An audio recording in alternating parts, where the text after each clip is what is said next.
Hello friends, welcome to Unnati Academy. This is Ranjit. आज मैं आप सबों के सामने इलेक्ट्रोस्टैटिक्स का फर्स्ट लेक्चर प्रस्तुत करने के लिए जा रहा हूँ। इसके अंतर्गत हम लोग विराम आवेश के गुण एवं इसकी प्राकृतिक घटनाओं के बारे में अध्ययन करेंगे। तो आइए सबसे पहले हम इसकी परिभाषा जानते हैं। तो स्थिर विद्युत की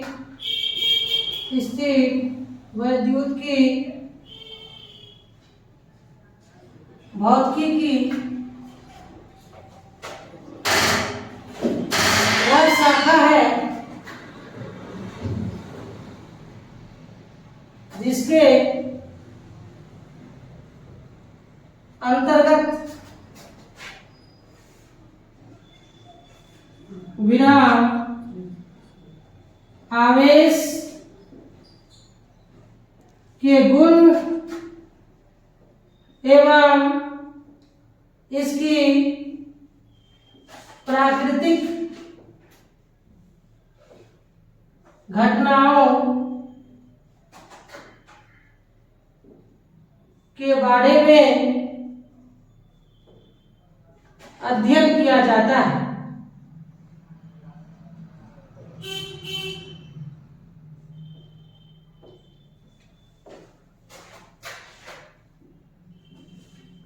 तो स्थिर विद्युत की भौतिकी की वह शाखा है जिसके अंतर्गत विराम आवेश के गुण एवं इसकी प्राकृतिक घटनाओं के बारे में अध्ययन किया जाता है।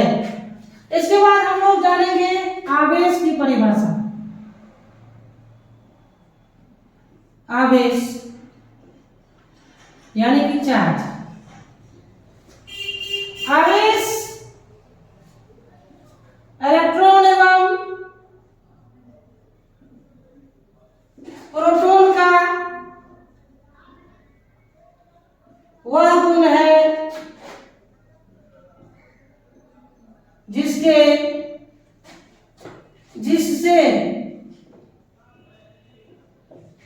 विद्युत बल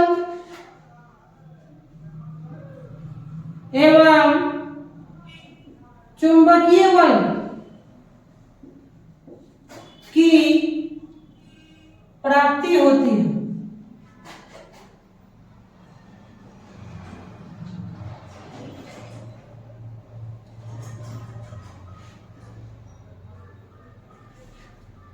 तो आवेश इलेक्ट्रॉन एवं प्रोटॉन का वह गुण है जिसके अंतर्गत विद्युत बल एवं चुंबकीय बल उत्पन्न होता है। अर्थात इलेक्ट्रॉन एवं प्रोटॉन का वह गुण जिसके द्वारा विद्युत बल एवं चुंबकीय बल उत्पन्न होता है उसे आवेश कहा जाता है। इसे Q द्वारा सूचित किया जाता है।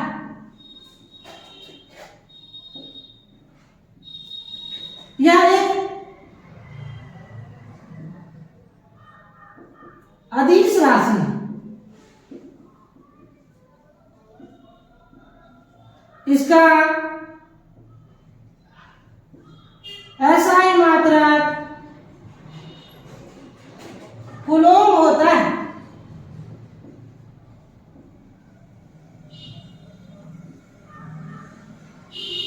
इसका CGS मात्रक स्टेट कूलम होता है।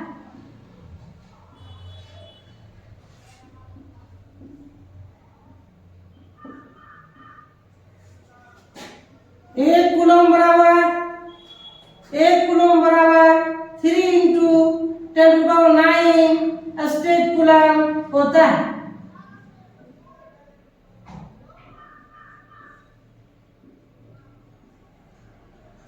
इसका विमीय सूत्र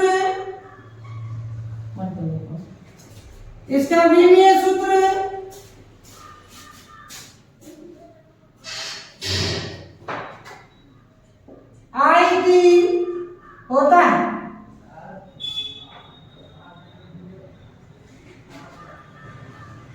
तो आवेश के बारे में हम लोगों ने जाना कि आवेश इलेक्ट्रॉन एवं प्रोटॉन का वह गुण है जिसके द्वारा विद्युत बल एवं चुंबकीय बल की प्राप्ति होती है। बच्चों, इसे Q द्वारा सूचित किया जाता है। यह एक अदिश राशि है। इसका आसान मात्रक कूलम होता है। इसका सीधेस मात्रक स्टेट कूलम होता है। एक कूलम बराबर होता है 3 × 10⁹ स्टेट कूलम। इसका विमीय सूत्र I होता है। तो अब जानेंगे हम लोग आवेश के प्रकार के बारे में। तो आवेश दो प्रकार के होते हैं, पॉजिटिव चार्ज एवं नेगेटिव चार्ज। पॉजिटिव चार्ज जिसे धन आवेश कहा जाता है, वो क्या होता है उसके बारे में अब हम लोग जानते हैं। पॉजिटिव चार्ज अर्थात जब कोई वस्तु इलेक्ट्रॉन का त्याग करती है तब वह धनावेशित हो जाती है, और जब कोई वस्तु इलेक्ट्रॉन को ग्रहण करती है तब वह ऋणावेशित हो जाती है। मान लीजिए कि ये कोई बॉडी है, इसमें से इलेक्ट्रॉन का उत्सर्जन होता है। तो यदि ये बॉडी इलेक्ट्रॉन को उत्सर्जित करेगी तो यह धनावेशित हो जाएगी, और जो बॉडी, मान लीजिए दूसरी बॉडी है, ये इलेक्ट्रॉन को एब्जॉर्ब किया, इलेक्ट्रॉन का ग्रहण किया, तो जो बॉडी इलेक्ट्रॉन ग्रहण करेगी वह ऋणावेशित हो जाएगी। तो आइए जानते हैं धनावेशित आवेश और ऋणावेशित आवेश की परिभाषा।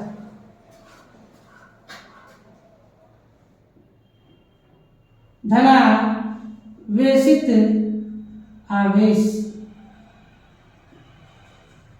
यानी कि पॉजिटिव चार्ज जब कोई वस्तु इलेक्ट्रॉन का उत्सर्जन करती है तब वह धनावेशित हो जाती है।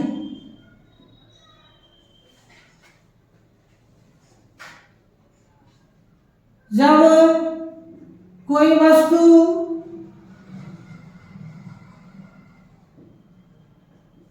एक इलेक्ट्रॉन का उत्सर्जन करती है तब उसके द्रव्यमान में 9.1 × 10⁻³ kg की कमी हो जाती है।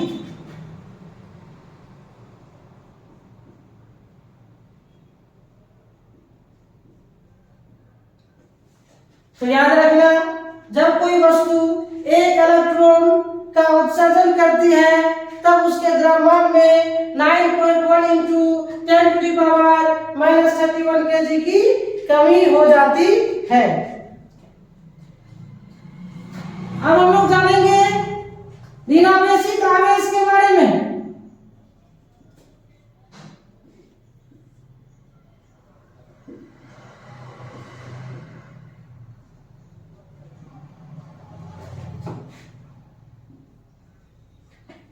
ऋणावेशित आवेश यानी कि नेगेटिव चार्ज। तो जब कोई वस्तु इलेक्ट्रॉन को ग्रहण करती है तो वह ऋणावेशित हो जाती है। जब कोई वस्तु एक इलेक्ट्रॉन को ग्रहण करती है तो उसके द्रव्यमान में 9.1 × 10⁻³ kg की वृद्धि हो जाती है। तो लिखते हैं इसको हम लोग कि जब कोई वस्तु एक इलेक्ट्रॉन को ग्रहण करती है तो उसके द्रव्यमान में 9.1 इंटू 10⁻31 kg की वृद्धि हो जाती है।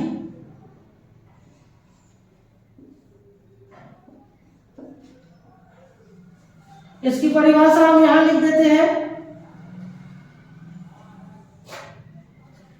जब कोई वस्तु इलेक्ट्रॉन को ग्रहण करती है तो वह ऋणावेशित हो जाती है।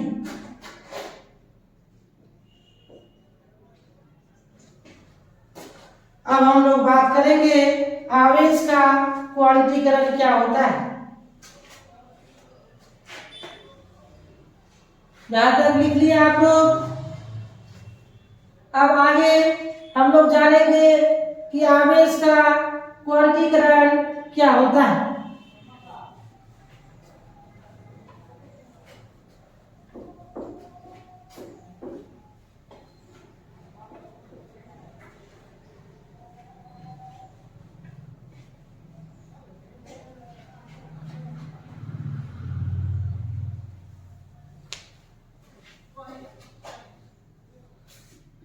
आवेश का क्वांटीकरण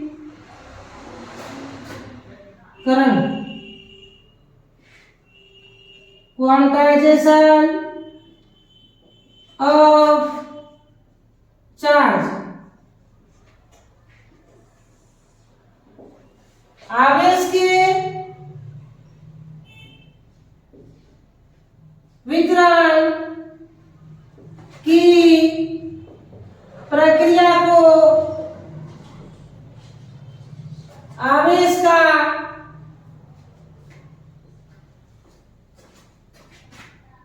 क्वांटीकरण कहते हैं। सर्वप्रथम भौतिक वैज्ञानिक रॉबर्ट मिलिकन ने बताया कि प्रत्येक आवेश क्वांटीकृत होता है, अर्थात आवेश E के पूर्ण संख्यात्मक गुणज के बराबर होता है। ऐसा भौतिक वैज्ञानिक रॉबर्ट मिलिकन ने बताया। क्या बताया? कि आवेश E के पूर्ण संख्यात्मक गुणज के बराबर होता है, अर्थात आवेश Q बराबर होता है N इंटू E के। यहाँ N जो है आपका इंटीजर नंबर है, +-1 भी हो सकता है, +-2 भी, +-3 भी, सो आगे इस तरह से। E का वैल्यू कभी भी दशमलव में नहीं हो सकता है, अर्थात भिन्नात्मक नहीं हो सकता है। ऐसा रॉबर्ट मिलिकन साहब ने बताया था। तो आप लोगों को भी याद रखना है कि आवेश हमेशा E के, E यहाँ पर इलेक्ट्रॉन है, इसका वैल्यू होता है, इस इलेक्ट्रॉन का मास होता है 1.6 इंटू 10⁻⁻19 कूलम। ये सबसे छोटा आवेश है। आवेश का सबसे न्यूनतम मान होता है 1.6 इंटू 10⁻⁻19 कूलम। तो आवेश हमेशा वितरित होता है E के पूर्ण संख्यात्मक गुणज के रूप में। अब हम लोग आगे बात करेंगे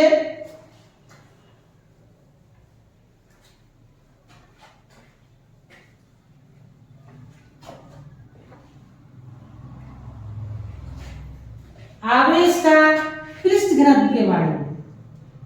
आवेश का पृष्ठीय घनत्व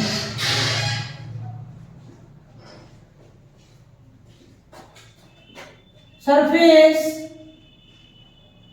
डेंसिटी ऑफ चार्ज। तो आवेश का पृष्ठीय घनत्व, सरफेस डेंसिटी ऑफ चार्ज, आइए इसके बारे में हम लोग जानते हैं। तो इसकी परिभाषा है, किसी आवेशित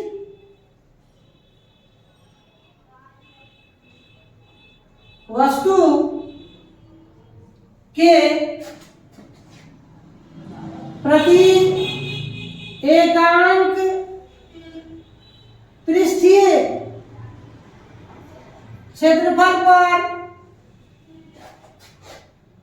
आवेश के परिमाण को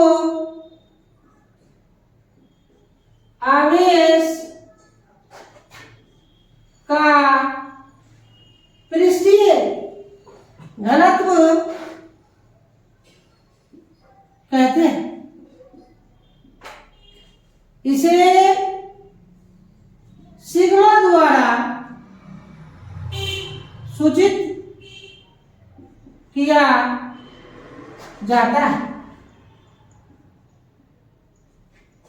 It is explained that sigma equal to Q upon A होता है। यही अगर इसकी बात की जाए एसआई मात्रक की, तो एसआई मात्रक इसका होता है कूलम प्रति मीटर स्क्वायर। बात अगर सीजीएस मात्रक की जाए तो इसका सीजीएस मात्रक सेंटीमीटर स्टेट कूलम प्रति सेंटीमीटर स्क्वायर होता है। और इसका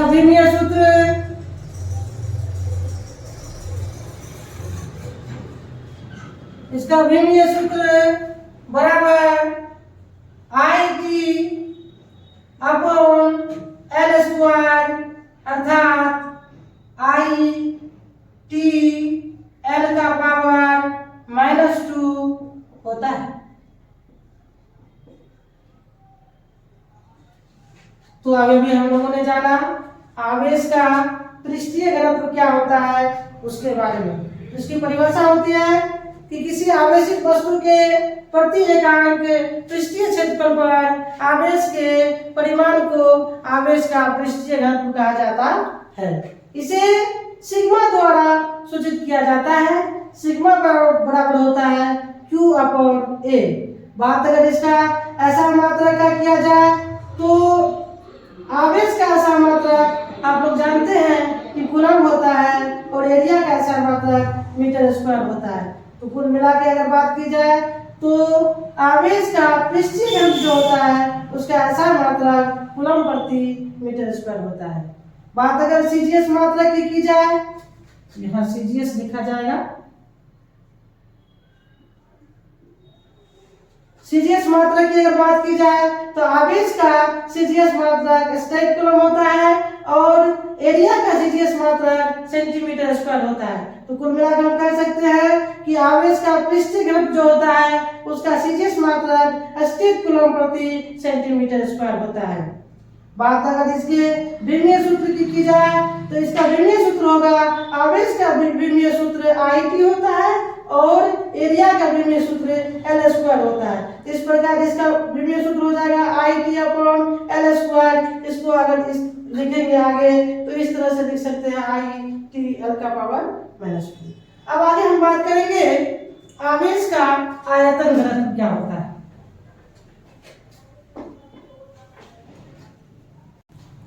तो हम लोग बात करते हैं आवेश का आयतन घनत्व क्या होता है।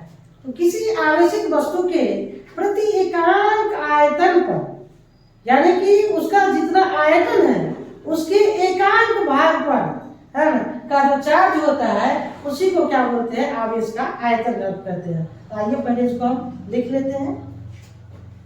किसी आवेशित वस्तु के प्रति एकांक आयतन पर आवेश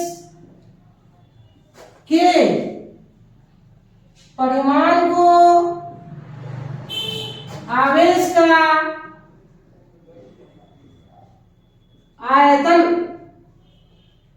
घनत्व कहते हैं। एक मिनट रुकिए। तो आवेश का आयतन घनत्व क्या होता है, इसकी परिभाषा मैंने आप लोगों के सामने प्रस्तुत किया कि किसी आवेशित वस्तु के प्रति एकांक आयतन पर आवेश के परिमाण को आवेश का आयतन घनत्व कहते हैं। बच्चों, इसे रो द्वारा सूचित किया जाता है। इसे रो द्वारा सूचित किया जाता है। रो इक्वल टू होता है Q अपॉन V। बच्चों, इसका आसार मात्रक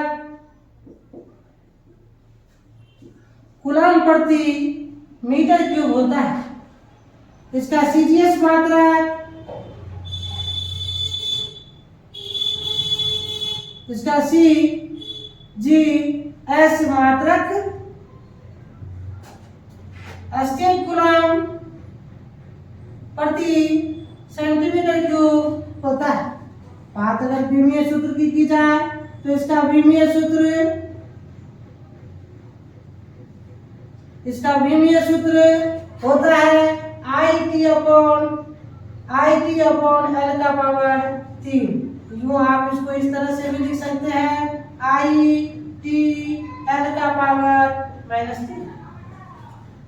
तो हम लोगों ने जाना आवेश का आयतन घनत्व क्या होता है। अब हम लोग जानेंगे कि आवेश का रैखिक घनत्व क्या होता है। अब यहाँ प्रत्येक आयतन की बात अभी हम लोगों ने किया। ये प्रत्येक आयतन क्या होता है। मान लीजिए ये एक बॉडी है, इस बॉडी का वॉल्यूम जितना भी हो, 10 सेंटीमीटर क्यूब हो या 20 मीटर क्यूब हो, तो उसकी एक इकाई पर, यानी कि अगर मान लीजिए 10 मीटर क्यूब इसका वॉल्यूम है, तो 1 मीटर क्यूब पर की आवेश जो होता है ना, उसको वॉल्यूम डेंसिटी ऑफ चार्ज आप कह सकते हैं। अब आगे बढ़ते हैं हम लोग लीनियर डेंसिटी ऑफ चार्ज की ओर। आइए हम लोग जानते हैं कि लीनियर डेंसिटी ऑफ चार्ज क्या होता है।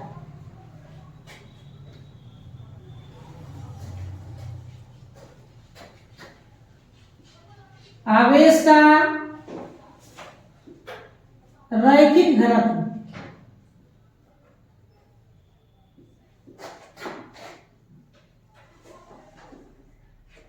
linear density of charge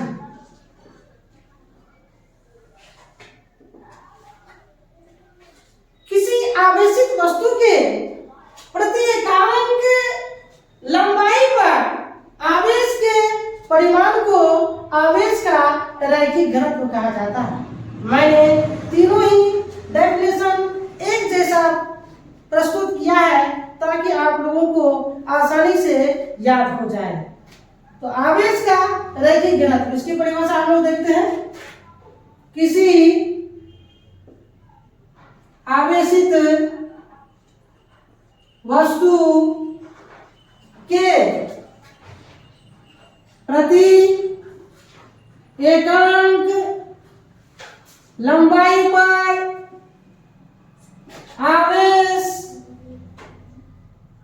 के परिमाण को आवेश का आयतन घनत्व कहते हैं।